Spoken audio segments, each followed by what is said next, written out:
Happy Saturday to all you LinkedIn lovelies. Oh my gosh, so excited to be here with you. I'm Olivia Vo, Savvy Social Pro with the Erika Warfield. And all week long, we have been producing the series, a 7-day series called Cash, Clients, and Conversions, all designed to help you better understand inbound, outbound approaches and how that can help you with your lead generation, especially on LinkedIn. So go ahead, tell us where you're coming from. Say hello in the chat. We'd love to hear from you. And Erika has been so gracious this week, just sharing tons of knowledge, her stories and her experience merging sales and corporate background, corporate B2B, as well as copywriting. And that's the topic we're going to dive into today, copywriting, as well as 9 psychological schemas. So take it away, Erika. Awesome. I see that we've got Celeste Martin and Ronald Rose, and I think Peter Hammer is joining us. I think Rush Johns is about to jump in the chat. So this is exciting times, and so while we're waiting for some folks, before I get into the psychological schemas, we got Sun City, Arizona. David Cause, I now realize from yesterday's conversation, you were saying somebody else jumped in the DMs and was asking you how old you are. You weren't asking me how old I am. That's so rude that they did that to you. Yeah, my husband gets that kind of stuff on Instagram all the time, but I think it's because he does his workout stuff on Instagram too. Maybe just a little bit. I don't know. But yeah, that ain't the right way to approach people, especially on LinkedIn. Hey, Royce Blake, yay, we are back. I'm glad you're back. Carl Sean Watkins, I'm seeing you. Wonderful peeps. You're in New Jersey. Oh my gosh, it's like 8 o'clock over there. Hey, Gracie Ruth Melendez. She's the LinkedIn lady. Chris Monaster, I hope I'm saying that right. Anyway, we love that you all are here. Well, I was going to open up with a story, but you guys are here, so we can go ahead and get started because we promised we'd be out by 7:15. So stay to the end because we always drop the gift links at the end. You want to be sure you catch those. So right at 7:15, we're going to drop those. And if you have any other questions, we'll stay on. And if you need to bounce at 7:15, we get that as well. All right. So we're going to talk about just a few things having to do with psychological schemas.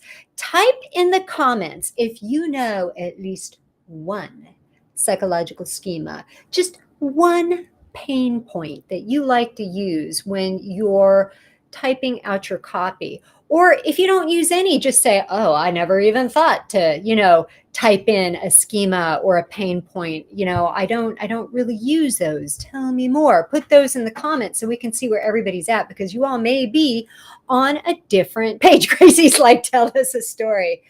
There was one of a lovely lady, and she met a man with 3 lovely boys. Howdy, Penny Sprague.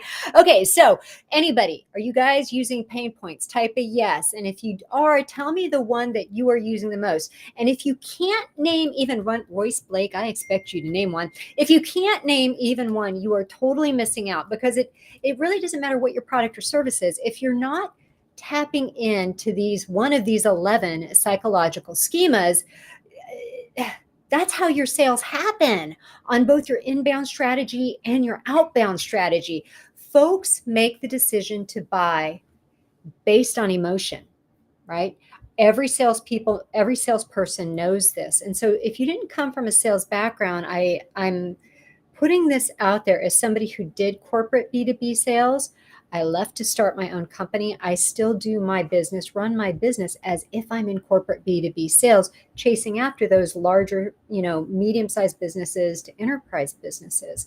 So all these techniques I'm using are to land bigger clients. And so I want you to be able to do that too, because I think there's enough success out there for everyone. So that inbound and outbound really has to be there. So folks buy based on emotion. That's the pain point, right? And Olivia, stop me if people are putting pain points in there and I'm not seeing them, because I don't have my glasses on. But what they do is they confirm their emotion and their decision to buy based on logic. So everything you write has to be emotion and then back it up with logic. That's your inbound and your outbound approach, both of them. Emotion, logic, emotion, logic. Your profile, emotion, logic. Everything is based on that. That is like the perfect copywriting sales formula. So I'm going to take a look at the comments real quick. Peter L. Hammer's writing that big sis tip. People buy based on their emotions, and the emotion is backed by logic. You absolutely have that emotion or impulse. Yes, yes, yes, Frank Marmo. Think of the last thing you did on emotion or impulse, and then did you back it up with logic? Celeste, don't always use them, but lack of time and money can work. Let me tell you, as long as it's tangible and it's urgent, there's a quick tip for you. Whatever your UVP is, the thing that you solve, the solution, needs to be tangible and urgent. You got to be able to throw that thing on the table. People don't buy woo woo, they don't buy foo foo, they don't buy pie in the sky. This will make your life so much better and easier, and you will achieve your dream state. No, they don't buy goal, they don't buy intent, they don't buy maybe, will, possibly. They buy can't, they buy do. Can you do it? And so by tangible and urgent, I mean that thing needs to be something like an increase in money, an increase in sales, an increase in time. Are you giving them their time back? Are you helping them lose weight? You can put a scale on the table. Are you helping them in some kind of a relationship? Are you a relationship coach? Because now we're talking a wedding ring. Can you put a wedding ring on a table? Has to be tangible, and it has to be urgent. But let's go back, because Celeste, you are in network marketing. I know Olivia's got a background in that, and there is a very big pain point that all those companies use to get people to hop on board. So we're going to talk about that one as well. All right, everybody's just never thought about it. Chris, you never thought about it. Well, that is why you're here today. We are going to be talking about that. So we talked about emotion. We talked about logic. You got to hit on the pain points. That is going to apply on your LinkedIn posts. It's going to apply on any emails. It's going to apply on any kind of outbound message that you have going, whether that's going to be in the DMs, it's going to be if you do any text marketing, if you're doing cold calling, it's all going to be emotion and logic, right? So not every post you do on LinkedIn is going to be that way. I think people tend to oversaturate. Like, when have you ever really seen me do a sales post that brands me? I don't really do it. These last 2 weeks I have been, but prior to these 2 weeks, I have all been about creating emotion that is positive and happy for people on the platform.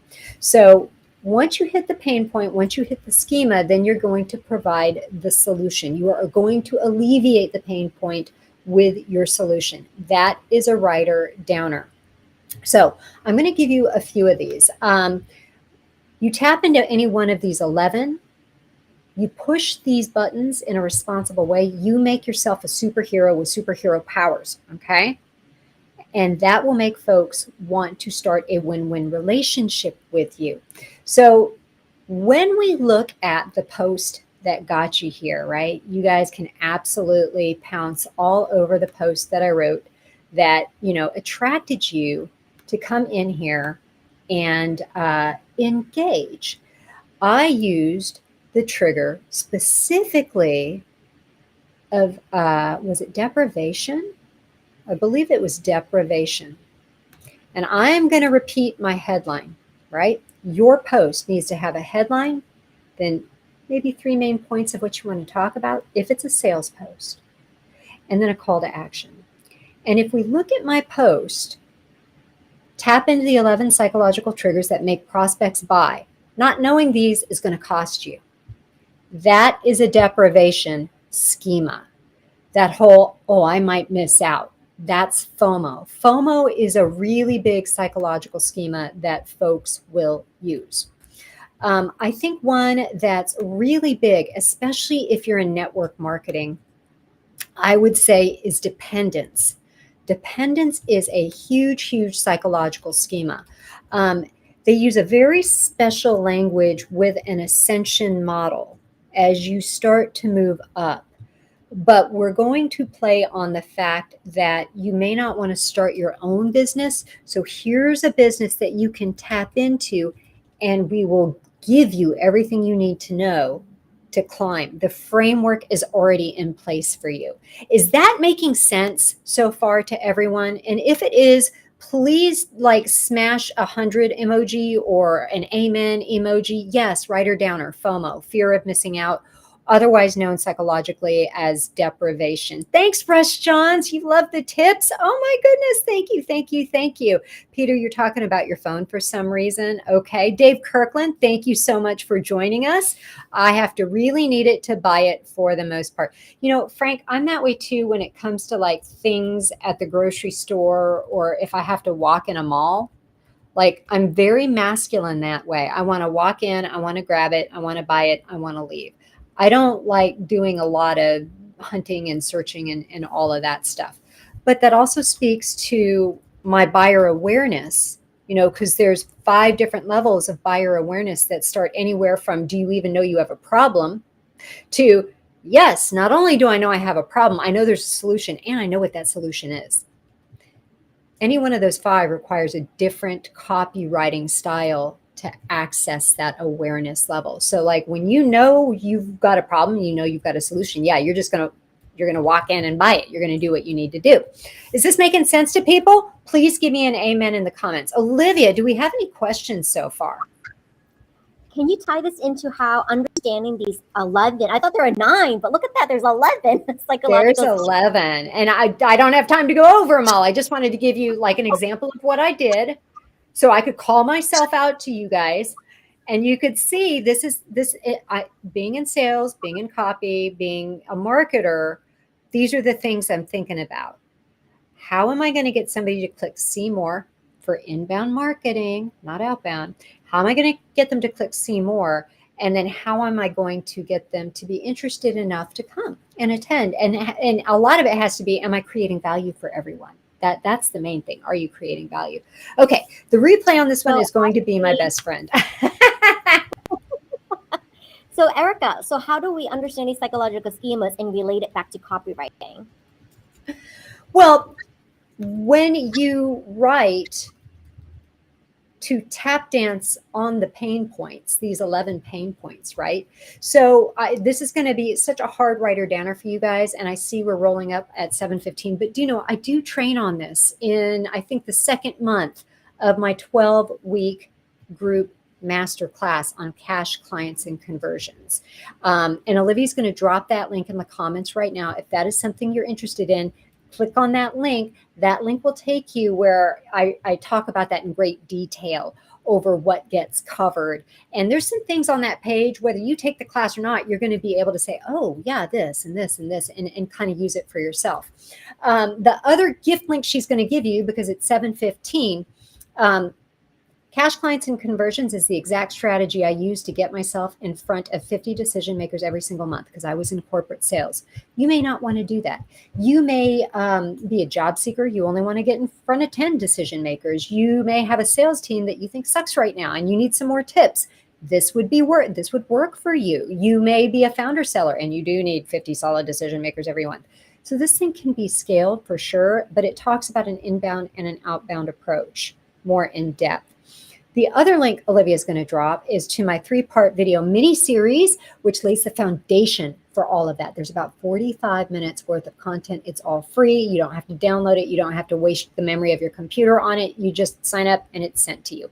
Okay, so the 11 psychological schemas. I'm just going to run through these. I mean, these are pretty in depth. It's like abandonment, defectiveness, dependence is the one that's used by a lot of network marketing.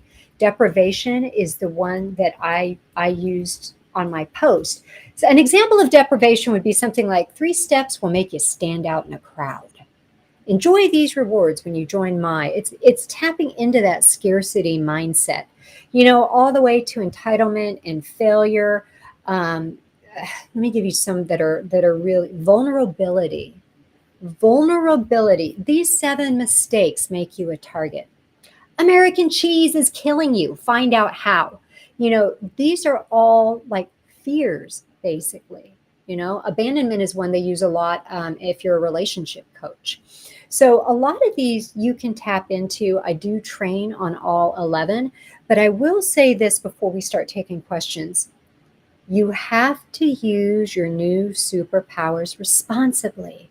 very, very responsibly. Because this is something like a narcissist could get a hold of and manipulate people to their heart's content. Just pushing buttons everywhere.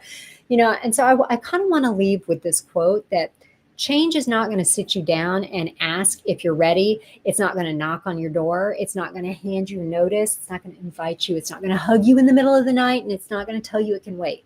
It doesn't wait. Change doesn't care if you aren't ready. It's going to happen anyway. And so we saw what happened in 2020. We saw what happened in 2019. And then 2020 hit and everybody flooded into LinkedIn. And thank God I was doing what I was doing because I had been doing it in 2019. I was ready for 2020. My 2020 actually accelerated. But I watched a bunch of people pile in and use and abuse and not understand this is inbound and outbound. And it's not just optimizing, it's weaponizing, it's strategizing, and then it's monetizing. So change is going to happen. We're already looking at what's going on in 2022. We got 2023 right around the corner. I hope you have already mud mapped your 2023 because it's here. So change isn't always the friend you want, but it for darn sure knows when you need it. And it's basically like Batman. That, my friends, is a paraphrased quote from Courtney Peppernell in a poem that she wrote. What questions does anybody have? And if you resonate, give me a heck yeah in the comments, please. Erika, can you also make the distinction between the copywriting and content writing? Because I think sometimes that gets overlapped. Yeah, a lot of people will say they're content writers, and they make you think that they can compel action with their content. Copywriting is specific to, like what I just said, a copywriter will understand the psyche of the prospect. The copywriter will say, well, who is the avatar? How do they think? It's like one of our other shows. I was saying I was writing copy. And please know, I'm more sales and marketing. I learned copywriting when I couldn't get my marketing teams to get out of the content writing mindset. Then I went and studied some of the great copywriters and did some insane exercises to get my skills up. But I was doing this exercise and they actually had two avatars. So I had to think like a CEO. How do I type into his or her brain, right? And that was all the headlines. But then I knew the person who was going to get that copy first was HR. So I had to put all the foo-foo-y, feel-good, high-I, DISC stuff in the body. And that is the difference. A copywriter will say, what is the brain like that I got to go after? Then they will tap into the psychology and they will know that, okay, what is the urgency? What is the benefit? Okay, I don't have enough time for too many features and advantages. I've got to get to the benefit. Who's going to be reading this that the benefit will be really, really important to? And that is the difference. A copywriter is designed to compel somebody to take action. Content writing doesn't necessarily do that. And if I were a CEO, I would start looking at copywriters to write the blog post. I would look at copywriters to write the stuff on social media. I wouldn't necessarily rely on content writers because that's when you start getting that woo-woo, fluffy, we're the best and the world's leading, and there's nothing quantifiable about what the claim is. Okay, why are you the best in the world's leading? Do you have a stat? Do you have a testimonial? Do you have anything? A content writer doesn't necessarily put that in there. They're just thinking, what's my word count? Does this sound good? Will it give the warm fuzzies? A copywriter is more blood and guts. What's the bottom line? What do we got to do? What are these people? We got to get these people to buy. All right, let's go. So that's the main difference. Thank you. I think everyone appreciates that, just understanding that a little bit better. And Larry appreciates it. Yes, when we learn our psychological superpowers, we got to use them responsibly. Yes, you do. You absolutely do, because nobody likes a narc.